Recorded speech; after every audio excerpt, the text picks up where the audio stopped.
नमस्कार साथियों, आप सभी का स्वागत है मेरे पॉडकास्ट में।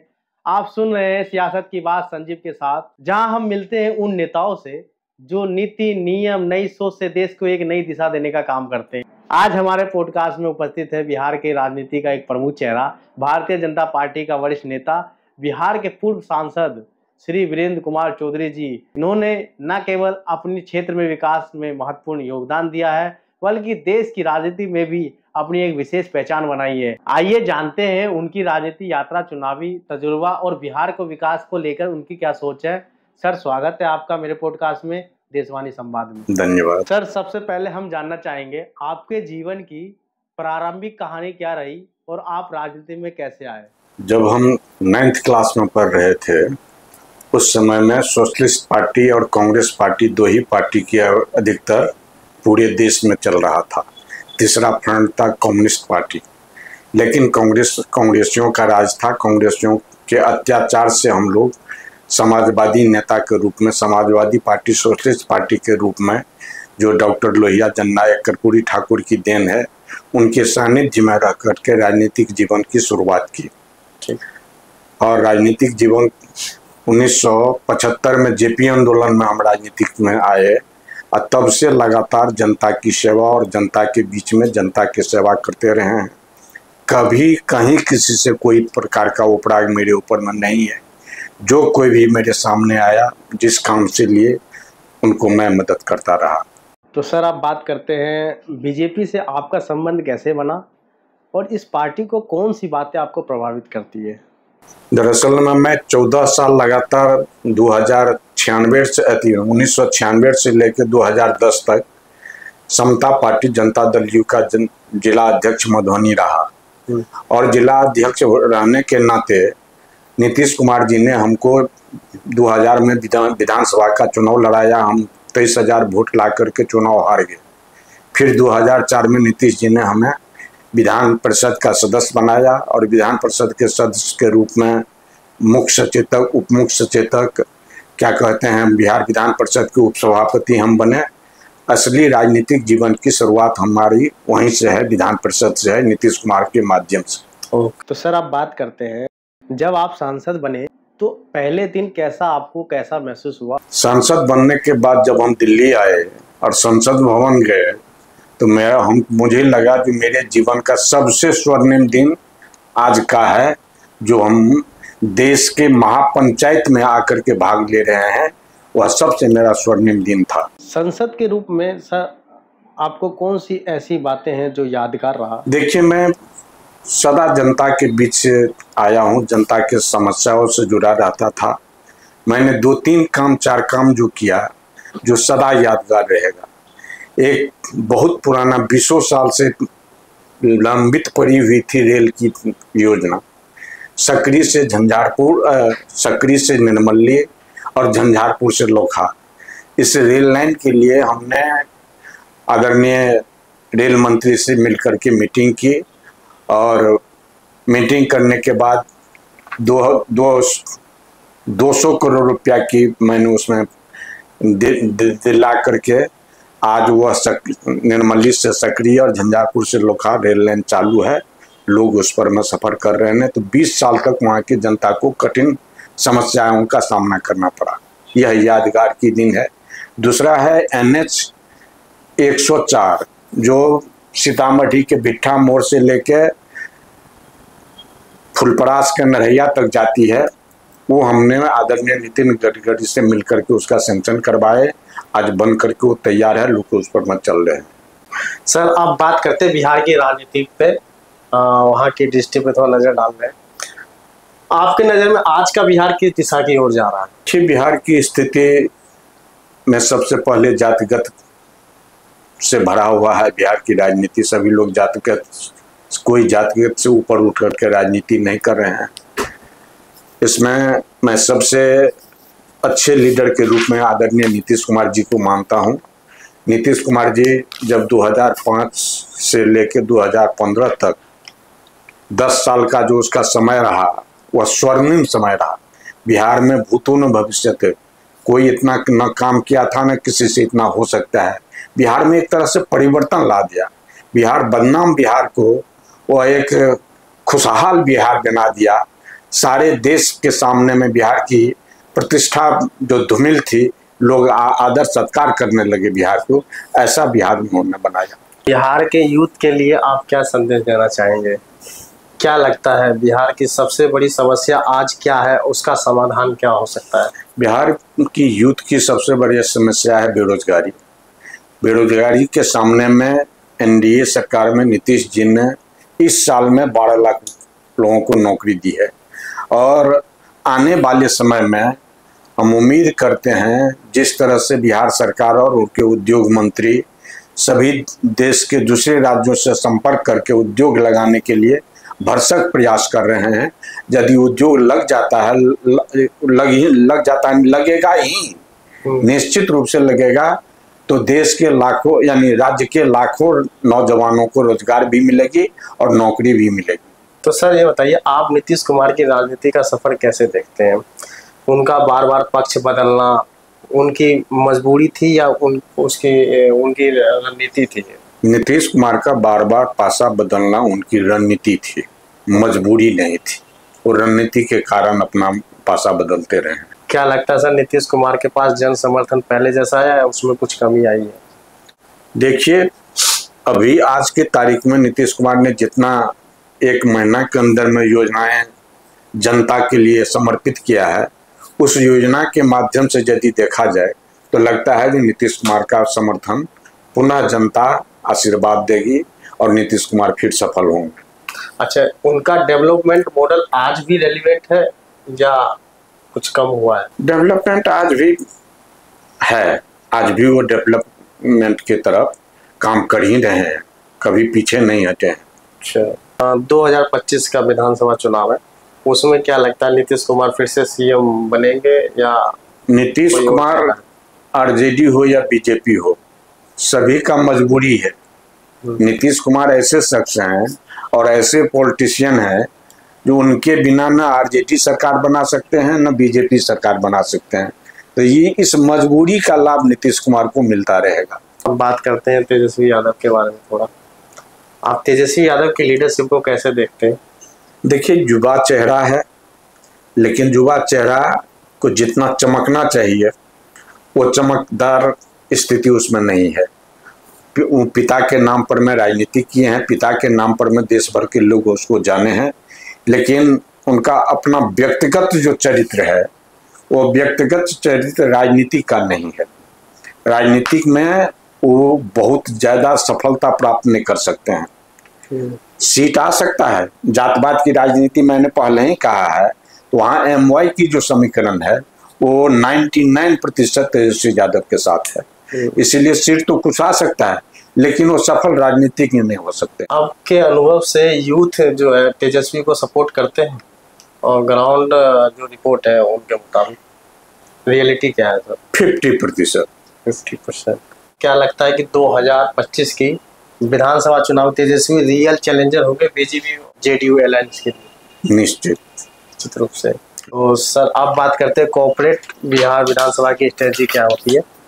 नीतीश और तेजस्वी दोनों में से आपकी नज़र में जनता के बीच ज़्यादा लोकप्रिय कौन है और क्यों है? नीतीश कुमार ही लोकप्रिय है। तेजस्वी तो पहले ही कहें जो अभी बच्चा है, राजनीतिक सूझबूझ भी पूरे ढंग से नहीं बन पाया है। अगर आप इस समय एक्टिव पॉलिटिक्स में होते तो लीडर की स्ट्रेटजी से ज़्यादा सतर्क किससे रहते, नीतीश से या तेजस्वी से? तेजस्वी से। तेजस्वी से। बिहार में एक नई पार्टी बनी है जन स्वराज, प्रशांत किशोर उनके ऊपर, तो ये जन स्वराज पार्टी के नेता जो प्रशांत किशोर है, एक चुनावी स्ट्रेटजी से नेता बनने का सफर कैसा लगता है सर आपको? देखिए, मेहनत प्रशांत किशोर जी ने बहुत ज़्यादा किया है। 243 विधानसभा के प्रत्येक प्रखंड में कार्यक्रम किया है, कार्यकर्ता बनाया है, लेकिन राजनीतिक जो एक बहुत बड़ी ताकत जुटनी चाहिए वो प्रशांत किशोर के साथ जुटने नहीं जा रहा है। प्रशांत किशोर को जो बुद्धिजीवी है वो जान रहे हैं, जो दलाल टाइप के आदमी हैं, यानी कभी बीजेपी के साथ रहते हैं तो कभी जनता दल के साथ, कभी क्या कहते हैं टीएमसी के साथ, कभी आरजेडी के साथ। इनका चरित्र यह रहा है, लेकिन उसी समय से पैसा कमा करके या किसी न किसी रूप से ये चाहता है जब हम अपना पार्टी स्टैंड करें। पार्टी स्टैंड तो कर ही लिया है, लेकिन सीट कहिएगा जनस्वराज को 10-20 आ जाए, ऐसा संभव नहीं। तो क्या प्रशांत किशोर ग्राउंड लेवल से लोगों से जनसंपर्क नहीं कर पा रहे हैं? कर पा रहे हैं। कर पा रहे हैं, क्या है? अच्छा, आपको अनुभव से जनस्वराज 2025 के जो बिहार विधानसभा में उस पर कितना प्रभाव डाल सकती है? प्रभाव तो डालेगा भाई। तो नए दलों को आप कैसे देखते हैं? पॉजिटिव चेंजर मानते हैं या वोट कटवा मानते हैं? वोट कटवा मानते हैं। अगर आपको जनरल पार्टी के नेताओं को एक सलाह देनी हो, मतलब जनस्वराज पार्टी को, तो आप क्या सलाह देना चाहेंगे? समाजवादी धारा से जुड़ना चाहिए प्रशांत किशोर को। समाजवादी धारा से नहीं जुड़ करके वो अकेले राजनीति के लिए झंडा उठा करके चल रहे हैं। जो ब्यूरोक्रेट हैं उन लोगों को जोड़ जोड़ करके चाहते हैं जो ब्यूरोक्रेट का पार्टी बना दें और ब्यूरोक्रेट जैसा जनता के ऊपर में अपना संदेश दे करके राज करें, यह उनकी भावना है। आपकी नजर में बिहार के युवा किस तरफ झुकाव है? बिहार के युवाओं का पार्टी कम मोदी के तरफ बिहार के युवाओं का अधिक झुकाव है। बीजेपी यूथ को आकर्षित कर पा रही है? कर पा रही। आपको क्या लगता है कि मोदी फैक्टर भी इस बार काम करेगा उतना जैसे पहले करती थी? करेगा। अच्छा, आपके हिसाब से बिहार में कितनी सीट एनडीए को आनी चाहिए? एनडीए को 200 के आसपास एनडीए को सीट आएगा। 200 के आसपास जी। अगर आप अभी चुनाव में होते तो आप कुछ अलग कैंपेनिंग में क्या करते, ऐसा जो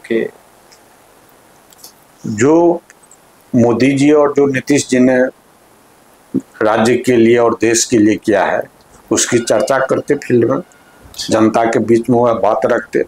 जैसे पेंशन योजना 400 से 1100 कर दिया, 3 गुना बढ़ा दिया। बिहार में बिजली 85% लोगों को बिजली मुफ्त मिल गया 125 यूनिट देने से। डोमिसाइल नीति लागू कर दिया है, यानी मेंस वोमेंस दोनों आदमी के लिए। यह सबसे बड़ा काम क्या है जो बिहार वासियों को अब कहीं बाहर नहीं जाना पड़ेगा और जो नौकरी है बिहार वो बिहार वासियों को ही मिलेगा, ऐसा काम उन्होंने किया है। बिहार के विकास के लिए एमपी को क्या प्रायोरिटी रखनी चाहिए सर, वो बताइए।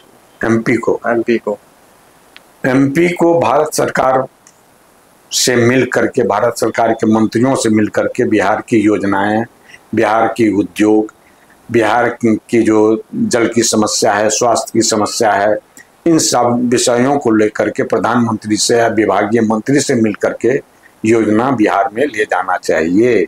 सर, आज के नेताओं के लिए जो जीत के आ रहे हैं उनको क्या सलाह देना चाहेंगे? नहीं देखिए, पहले और आज में बहुत अंतर आ गया है।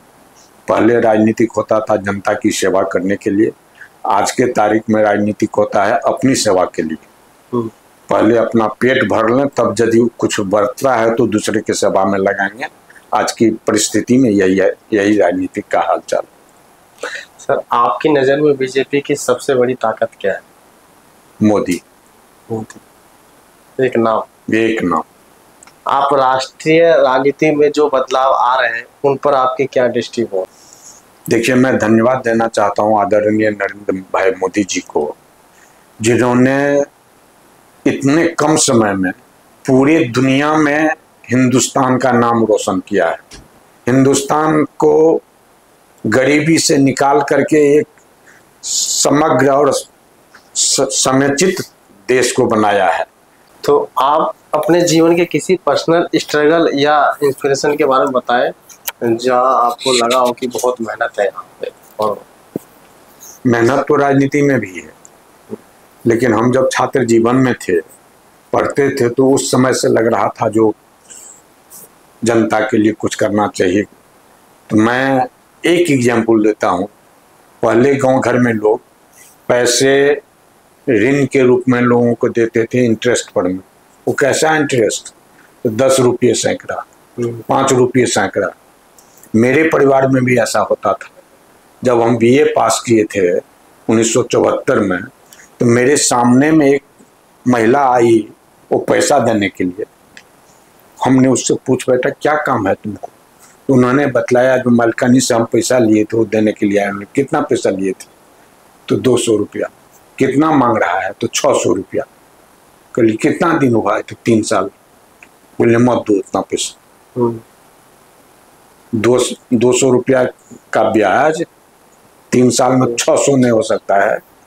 तुम दुगुना करके दे दो, इससे ज्यादा यदि मांगे तो हमसे कहना। उस दिन के बाद मेरे परिवार के लोग मेरे सामने में किसी से पैसा लेना देना बंद कर दिया। और मैंने प्रण कर लिया कि ऐसा कभी नहीं होना चाहिए। गरीबों का खून मत चूसो, ये एक प्रकार का गरीब का खून चूसना हो। शादी विवाह के मामले में जब तक हम MP थे तो जिस किसी भी के यहाँ से शादी का कार्ड आता था तो 5000 रुपया, गरीब परिवार है तो 10,000 रुपया, इस तरह से हम शादी विवाह में मदद करते रहे। सर, आपका कोई मनपसंद नेता या कोई बुक या कोई ऐसा मंत्र जो आप फॉलो करते हैं, उनको आइडियल मानते हैं? देखिए, हम धार्मिक आदमी हैं, धर्म पर मैं ज्यादा विश्वास करते हैं। नेता के नाम पर मैं एक मोदी, एक नीतीश, इस 2 नेता को हम मानते हैं और तीसरे को नहीं मानते हैं। सर, बात करते हैं कि आप फिर से राजनीति में सक्रिय होने का विचार कर रहे हैं? हम अभी भी सक्रिय हैं, अभी भी सक्रिय हैं। पार्टी का जो लाइन है उस लाइन से मैं यानी दूराभाव नहीं करना चाहते हैं। पार्टी लाइन से यदि हम दूर जाएंगे तो हम चुनाव लड़ सकते थे, लेकिन हम चुनाव नहीं लड़े, पार्टी का सम्मान किए। इंतजार में है पार्टी कोई सम्मान मुझे दे, इस इंतजार में बैठे हुए हैं। जो लोग आपको सुन रहे हैं उनको आप क्या संदेश देना चाहेंगे? छोटा कोई संदेश देना चाहे? जितना कहना था सब तो कहिए दिया। नहीं, छोटा सा एक कोई होता है ना कि इस पर्पस से काम करना चाहिए। दूसरे को मदद, साईं इतना दीजिए जाय में कुटुंब समाज, मैं भी भूखा ना रहूं साधु ना भूखा जाए। यह प्रवृत्ति सारे लोगों को अपनाना चाहिए, जिससे जाति धर्म से ऊपर उठ करके समाज का कल्याण होगा, उनका भी अपना कल्याण होगा। यही संदेश मेरा है। धन्यवाद सर, आज हमारे पॉडकास्ट में आप आए।